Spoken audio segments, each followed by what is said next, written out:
Aku menangkap seekor bayi wombat. Kamu mungkin masih ingat influencer pemburu yang memicu kemarahan dunia setelah dia menarik seekor bayi wombat dari induknya di Australia. Lihat induknya, sepertinya dia mengejar. Nah, tebak apa? Dia bermasalah lagi. Kali ini di Amerika Serikat. Saya akan menjelaskan tuduhan terhadap influencer itu dan lokasi saya, Anjanette Levy. Dan ini adalah Crime Fix.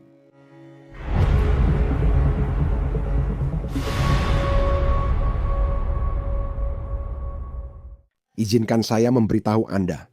Di Wyoming, berburu sangat serius dan mereka tegas jika Anda melanggar aturan. Samantha Strabel. Samantha Strabel adalah seorang influencer berburu yang membuat heboh awal tahun ini karena mengambil bayi wombat dari induknya. Dan sekarang dia mendapat masalah di Wyoming. Saya akan segera memberi info lanjut soal tuduhan yang dihadapinya di sana. Strabel, seperti yang Anda tahu, membuat banyak orang marah ketika dia mengambil bayi wombat itu hanya untuk bercanda. Begitu banyak orang di negara itu benar-benar marah dan ingin dia ditangkap.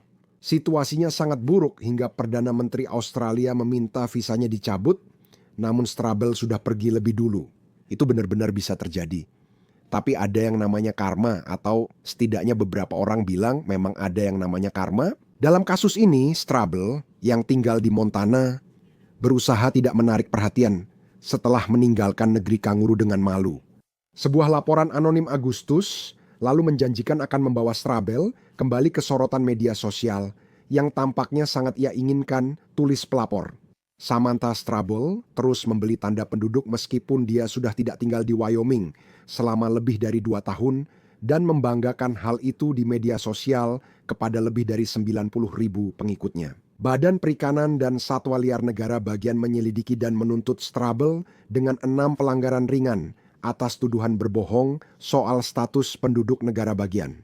Catatan pengadilan mencatat Strabel didakwa 6 kali sumpah palsu. Dan menurut catatan pengadilan, influencer tersebut juga didakwa dengan tuduhan lain, yaitu mengambil satwa liar tanpa izin, serta menjadi non-residen yang berburu tanpa pemandu di daerah hutan belantara. Sekarang masalahnya adalah Samantha Strabel pernah tinggal di Wyoming pada tahun 2023. Jika Anda meninggalkan negara bagian lebih dari 180 hari dan meninggalkan rumah, Anda bukan lagi penduduk Wyoming. Dokumen pengadilan menyebut Strabel kini tinggal di Great Falls, Montana. Lalu, mengapa dia berbohong? Kita akan membahas kemungkinan Strabel berbohong nanti, tapi mari kita telusuri dulu detail tuduhan yang diajukan penyelidik di negara bagian Koboi. Samantha Strabel dituduh membuat pernyataan palsu pada 11 Agustus tahun ini dengan mengaku sebagai penduduk Wyoming saat memperoleh izin berburu rusa elk. Pada Mei, pejabat satwa liar menyatakan dia membuat pernyataan palsu lagi dengan mendapat izin berburu beruang hitam pada Januari tahun ini. Strabel membuat pernyataan palsu lainnya dengan mengklaim sebagai penduduk Wyoming saat memperoleh izin berburu singa gunung. Namun sebelumnya, pada September 2024 pejabat menyatakan dia membuat pernyataan palsu lain dengan mengaku sebagai penduduk Wyoming saat mendapat izin memancing 12 bulan. Pada Mei 2024 pejabat menyatakan Strabel membuat pernyataan palsu saat mengurus izin berburu antelop. Sebelumnya, pada April 2024 pejabat juga menyebut Strabel berbohong mengaku sebagai penduduk Wyoming. Setelah mendapat izin berburu rusa elk, pada Oktober 2024 Strabel justru dituduh membunuh rusa elk tanpa izin. Selama musim tertutup pada tanggal yang sama, para penyelidik mengatakan dia sedang berburu hewan buruan besar saat dia tidak didampingi oleh pemandu berlisensi. Cowboy State Daily memperoleh surat pernyataan yang merinci percakapan seorang penyelidik pada bulan Oktober dengan Samantha Strabel.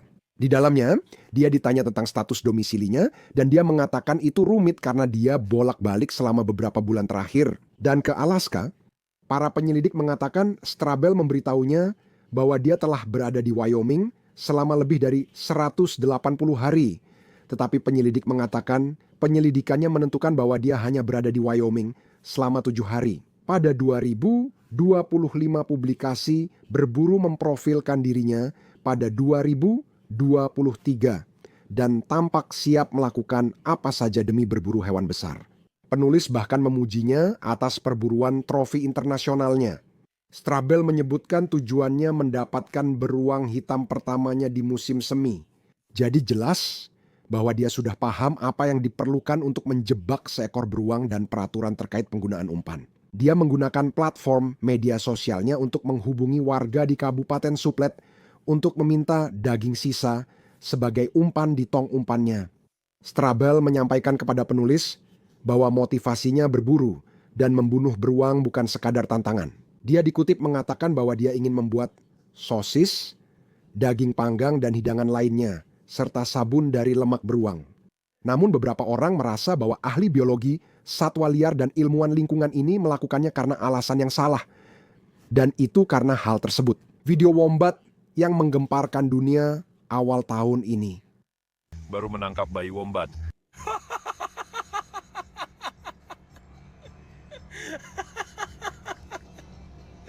Lihat induknya, sepertinya dia mengejarnya.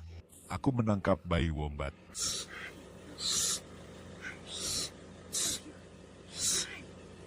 Induknya di sana dan sangat marah. Mari kita lepaskan dia. Baik,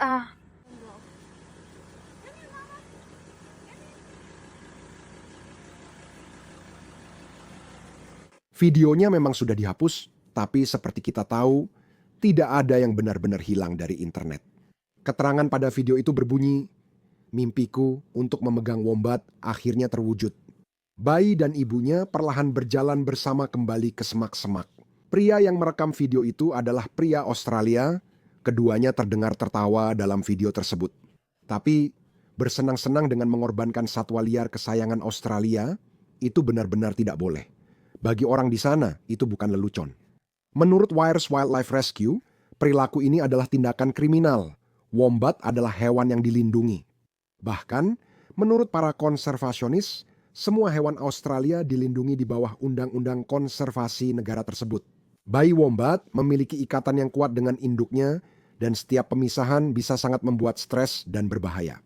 Tidak jelas apakah pria di video wombat Strabel pernah mendapat konsekuensi atas perannya. Ribuan warga Australia, termasuk Perdana Menteri yang sudah saya sebutkan, mengecam tindakan ini dan petisi online dibuat untuk melarang Strabel masuk ke Australia selamanya. Petisi tersebut meraih hampir 50.000 tanda tangan sebelum ditutup. Para penyelenggara ingin meningkatkan kesadaran dan mereka ingin Strabel mengungkapkan lokasi kejadian tersebut agar organisasi penyelamat dapat memberikan perawatan medis kepada wombat jika diperlukan. Setelah semua kecaman tersebut, Strabel, yang juga dikenal sebagai Sam Jones di dunia maya, meminta maaf. Melalui Instagram, dia menulis, "Apakah aku seorang penjahat? Segalanya, pembaca yang budiman, tidak seperti yang terlihat. Ribuan orang mengancam nyawaku hanya karena aku memegang wombat. Izinkan saya memperjelas, orang-orang yang sama ini seharusnya memahami realitas Australia saat ini. Bagi pembaca yang marah atas upaya saya membantu, dan karena saya pemburu, jangan tutup mata pada negaramu sendiri." Setelah itu, akunnya menjadi privat. Strabel dibesarkan keluarga pemburu di Montana. Saat kecil, dia menganggap berburu menjijikkan, tapi saat remaja makin sering terpapar kegiatan itu. Kemudian, dia ikut program berburu anak muda. Dia menembak rusa pertamanya, dan setelah memproses serta memasaknya, semuanya tampak masuk akal baginya. Strabel mengatakan bahwa berburu memberinya kecintaan yang mendalam terhadap alam bebas dan kemandirian. Itu yang menginspirasinya menjadi ahli biologi satwa liar. Dan kemudian pada akhirnya, seorang influencer, Ayo ikutku dalam perjalanan 1000 mil menangkap ikan dayung, salah satu ikan air tawar terbesar dunia. Usai melintasi negara bagian, waktunya siapkan alat pancing. Gawakku melakukan ini, saya dengan basa membuat sebuah lingkaran pada tali pancing, melilitkan tali di sekitar kail, lalu memasukkan ujung tali utama kembali ke dalam lingkaran itu sendiri. Dan akhirnya memasang pemberat. Lalu saatnya melempar dan terus melempar. Tahun lalu, aku butuh 4 hari untuk mendapatkan satu, tapi tahun ini aku berhasil mendapatkannya di pagi pertama. Ikan dayung hanya bisa ditangkap dengan menyentak karena mereka pemakan filter, dan ini hanya boleh saat musim tertentu yang diatur. Aku punya tanda resmi. Nah, ini ikan terbesar yang pernah ku tangkap, betina seberat 70 pon. Aku langsung memasang tanda tangkapan dan mengambil beberapa foto serta video. Ini sulit karena aku sendirian hanya dengan tripod, dan ikan ini sangat berat, tapi aku sangat senang bisa menangkap ikan dayung sebesar ini. Saatnya pergi untuk melapor dan membersihkan. Di sana, ahli biologi ikan menimbangnya, mengukur dan mengambil sampel rahang untuk mengetahui usia ikan. Ya, lalu ada ban berjalan yang keren yang membawa ikan itu pergi. Orang-orang di dalam memprosesnya, dan kamu mendapatkan daging yang indah ini. Betina ini berisi 13 pon kaviar. Berikut cara memprosesnya. Namun kini, hasratnya bisa saja menimbulkan masalah besar. Untuk membahasnya, aku ingin mengundang Steve Titus. Dia adalah pengacara pembela kriminal di Campbell County, Wyoming, yang menangani kasus seperti ini. Jadi Steve, terima kasih banyak sudah bergabung dengan saya. Terima kasih sudah datang. Anda tahu kasus ini? Anda tahu, saya tidak yakin seberapa umum tuduhan-tuduhan seperti ini. Apakah tuduhan seperti ini sering Anda temui di Wyoming? Wyoming at sa Warneger bagian Wuhan dan Wakam pemburu, pemancing, pejabat dari seluruh negeri. Dan sebenarnya seseorang sih pergi ke toko serba ada di daerah mereka, ke toko peralatan berburu dan memancing setempat. Mereka mengajukan izin karena ingin menghemat uang, jadi izin diajukan sebagai penduduk negara bagian. Dan kamu harus tahu, sebenarnya tidak ada verifikasi pada saat pembelian untuk menentukan apakah kamu benar-benar penduduk atau bukan. Ini semacam sistem kepercayaan. Masalah muncul saat kamu menyerahkan tanda pengenal atau orang-orang mulai posting di media sosial. Mulai ada proses verifikasi melalui Dinas Perburuan dan Perikanan. Apakah orang ini benar-benar penduduk atau bukan? Juga di Afrika waktu seperti ini, sekali musim berburu sangat ramai di Wyoming, kita sering melihat tuduhan-tuduhan seperti ini muncul dan memang sangat umum terjadi. Yoshing orang yang ibu mengira mereka penduduk Wyoming padahal bukan, atau yang dulu pernah tinggal di Wyoming tapi sekarang tidak lagi. Abi memiliki undang-undang yang cukup ketat tentang siapa yang dianggap sebagai penduduk di Wyoming dan siapa yang bukan penduduk untuk keperluan perburuan dan perikanan. Tuduhan seperti ini lebih sering terjadi dari yang Anda kira, namun hukumannya cukup berat. Ya, itu membingungkan bagi saya dan saya pikir seharusnya itu cukup jelas. Anda pasti tahu apakah Anda penduduk Wyoming atau bukan. Maksud saya, kalau saya tinggal di Wyoming dan punya SIM Wyoming, dan saya meletakkan kepala saya, Anda tahu, di bantal saya setiap malam. Di Wyoming hampir sepanjang tahun, saya rasa itu membuat saya menjadi penduduk Wyoming. Jadi bagaimana di sana? Mengapa orang-orang bingung tentang apakah mereka penduduk Wyoming atau bukan? Ini sangat membingungkan di Wyoming, dan saya rasa ini memang karena legislatifnya. Kami punya undang-undang yang berbeda untuk apakah Anda bisa mendapatkan SIM Wyoming. Kami juga punya undang-undang yang berbeda tentang apakah Anda bisa memilih di Wyoming. Kami memiliki undang-undang berbeda terkait status penduduk Wyoming untuk perburuan dan perikanan. Ya, dan sebenarnya, maksud saya, undang-undang tentang kependudukan hampir satu halaman penuh di buku undang-undang. Anda harus tinggal di sini setahun, tidak boleh pergi lebih dari 180 hari dan ada banyak pengecualian. Anda mungkin mengira memiliki SIM Wyoming berarti Anda penduduk Wyoming untuk urusan perburuan dan perikanan. Namun undang-undangnya sebenarnya tidak demikian. Sebenarnya ada daftar persyaratan yang tidak langsung terlihat untuk menentukan apakah Anda benar-benar penduduk atau bukan. Saya sudah sering menemui klien yang sangat bingung selama bertahun-tahun. Saya punya klien tahun lalu yang memiliki properti di Park County, Wyoming. Dia mendaftarkan kendaraannya di Park County, Wyoming. Namun dia bekerja di Fortune 500 di California dan sering berada di sana. Secara cara praktis kami anggap dia penduduk Wyoming dan dia memilih di sana menurut undang-undang Game and Fish, dia bukan penduduk. Jadi kami sedang melewati jalan yang persis sama dengan yang sedang kami hadapi di sini hari ini. Namun, sepertinya cukup jelas dari sedikit yang saya tahu tentang hal itu, bahwa Samantha Strabel adalah penduduk Great Falls, Montana. Dan sepertinya itulah yang telah dibicarakan secara online. Itulah yang terungkap ketika dia mendapat masalah di Australia karena mengambil wombat awal tahun ini. Jadi, jelaskan kepada saya bagaimana Anda akan mengatasinya sejauh menyangkut pengadilan? Menurut saya, Anda perlu perhatikan apakah dia punya tempat tinggal atau mengajukan permohonan tanda di negara bagian lain, serta apakah dia mengklaim sebagai penduduk di sana. Karena Niuhu sangat sejelas, Anda tidak bisa mengklaim sebagai penduduk di lebih dari satu negara bagian. Jadi menurut saya itu hal pertama yang harus kita perhatikan. Semua orang cinta dia sangat terkenal di media sosial, sering berburu dan memancing di seluruh dunia. Di mana tepatnya di yurisdiksi lain ini dia mengklaim tempat tinggalnya. Apakah dia itu menduga permohonan sebagai penduduk luar negara bagian di Montana dengan mengklaim bahwa dia adalah penduduk Wyoming dan hal-hal seperti itu? Jadi saya pikir itu adalah hal pertama yang harus kita perhatikan. Hal kedua adalah, dan dari apa yang sudah saya baca melalui beberapa artikel investigasi yang ada, termasuk surat pernyataan kemungkinan penyebab yang telah diajukan ke pengadilan. Ya, bahwa dia pada suatu waktu mungkin pernah menjadi penduduk Wyoming dan mungkin pada suatu waktu secara legal memperoleh tanda pengenal penduduk Wyoming. Seterusnya itulah yang diajukan ke penegak hukum. Ingat, setiap cerita punya 3 sisi. Ada cerita dari terdakwa, dinas perburuan dan perikanan, serta kebenaran yang sesungguhnya. Jadi sampai kamu benar-benar bisa mengetahui siapa yang sebenarnya dan apa yang sebenarnya terjadi, kita sebenarnya belum tahu apa status domisili dia. Tapi kalau berdasarkan tulisan di surat pernyataan, kemungkinan penyebab yang diajukan ke pengadilan, sepertinya dia mungkin agak memaksakan saat mengajukan itu. Domisili Wyoming. Mari kita bahas apa insentif potensialnya jika mengaku sebagai penduduk Wyoming padahal sebenarnya bukan.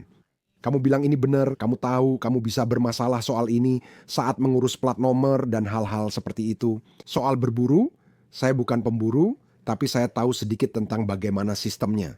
Kamu harus melaporkan apa yang kamu buru dan bunuh, kan? Kamu harus seperti mendaftarkannya di pos atau apalah. Benar.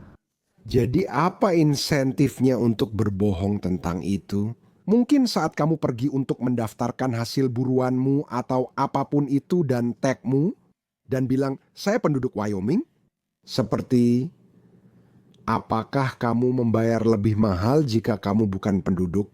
Atau apa insentifnya? Benar kan, kalau kamu bukan penduduk negara bagian, kamu tidak punya preferensi untuk berbagai jenis izin dan area berburu yang berbeda. Dibandingkan zona non-resident, memang sedikit lebih murah menjadi penduduk daripada non-resident. Jadi ada beberapa insentif bagi penduduk untuk mendapatkan poin preferensi untuk area preferensi, zona preferensi, dan Spurgeon memiliki peluang lebih ingin bekerja untuk mendapatkan tanda yang diminta dibandingkan jika Anda adalah penduduk luar negara bagian. Dan diskusikan dengan saya soal permintaan tanda itu. Apa maksudnya? Pada dasarnya, Anda mengikuti undian setiap tahun, Anda mendaftar melalui situs web Game and Fish untuk memilih area mana yang Anda inginkan, hewan apa yang ingin Anda buru tahun itu. Sebagian besar memakai sistem undian, ada poin untuk tanda-tanda bergengsi guna menentukan kelayakan berburu di area tertentu untuk tahun tertentu. Oke, jadi saya harus ikut undian dan mengatakan saya ingin membunuh atau berburu jenis hewan ini. Dan saya hanya bisa melakukannya jika saya mendapatkan tanda tersebut melalui undian. Benar, itu memang untuk beberapa pertemuan game yang lebih bergengsi. Apa saja daging game yang bergengsi ini? Kamu punya, intinya yang dicari adalah izin berburu beruang grizzly tiap tahun. Kamu ingin bisa berburu beruang, dan aku tahu dia diberi izin berburu grizzly untuk penduduk lokal tahun ini.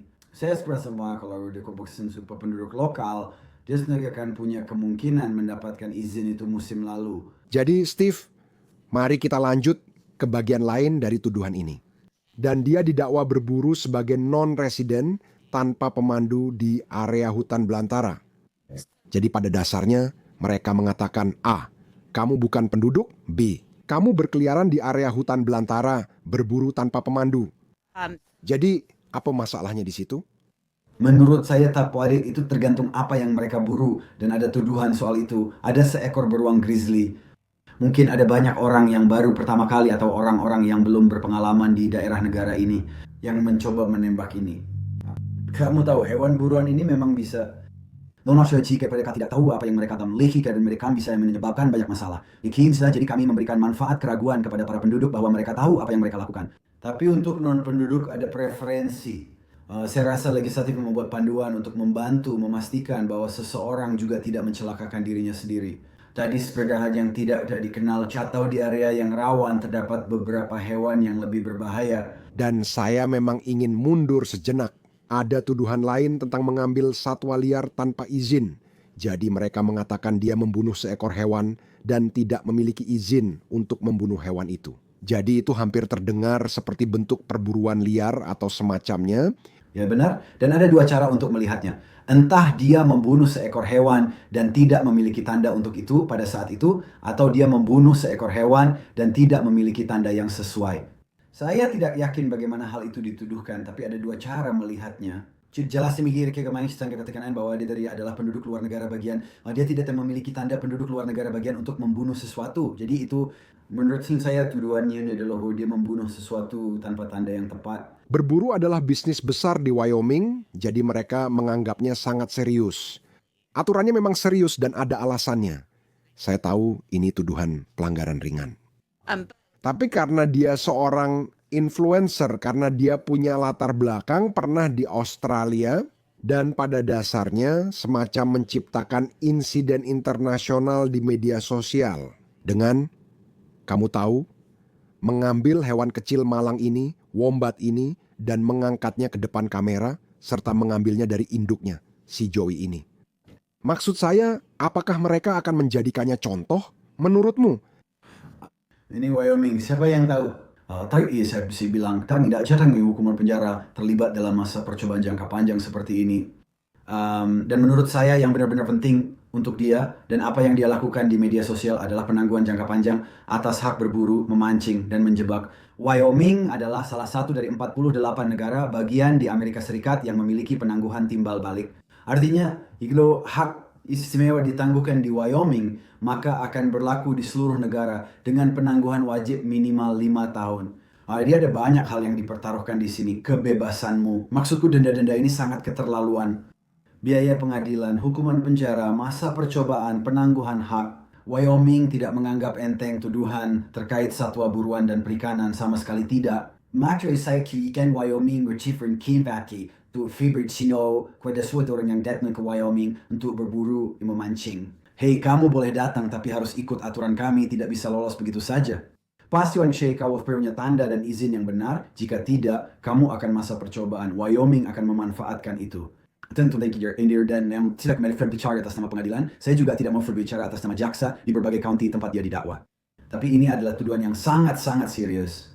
Ya, sedang biasanya seorang orang itu dijatuhi hukuman penjara 30, 45, 60 hari atau lebih dalam kasus seperti ini. Itu bukan hal yang aneh. Ya, dan ini maksud saya, ini bukan hanya satu tuduhan. Maksud saya, ini lebih dari setengah lusin. Jadi sepertinya mereka cukup kesal dengan dia.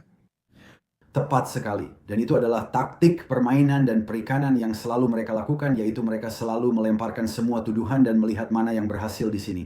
Saya punya hitungan, saya percaya kita punya sekitar 15 atau 20 dakwaan di sini. Maksud saya ini sangat-sangat serius. Ya, dakwaan pelanggaran ringan, tapi mereka tidak main-main, itu sudah pasti. Steve Titus, terima kasih atas waktunya. Terima kasih atas kesempatannya. Saya mengundang semua orang datang ke negara bagian indah ini untuk berburu, memancing, dan berkunjung secara legal. Saya baru saja berada di Wyoming, musim panas lalu, hanya lewat saja, dan memang sangat indah. Tapi saya tidak berburu atau memancing, hanya lewat saja, tapi memang indah. Terima kasih banyak, Steve. Hak tadi atas kesempatannya. Samantha Strubble dibebaskan pada hari yang sama saat dia masuk penjara. Tuduhan terhadapnya membawa denda besar dan kemungkinan hukuman penjara. Kami akan terus mengikuti ceritanya dan memberitahu Anda bagaimana akhirnya. Itu saja untuk episode Crime Fix kali ini. Saya Anggit Levi. Terima kasih banyak sudah bersama saya. Sampai jumpa di sini lagi lain waktu.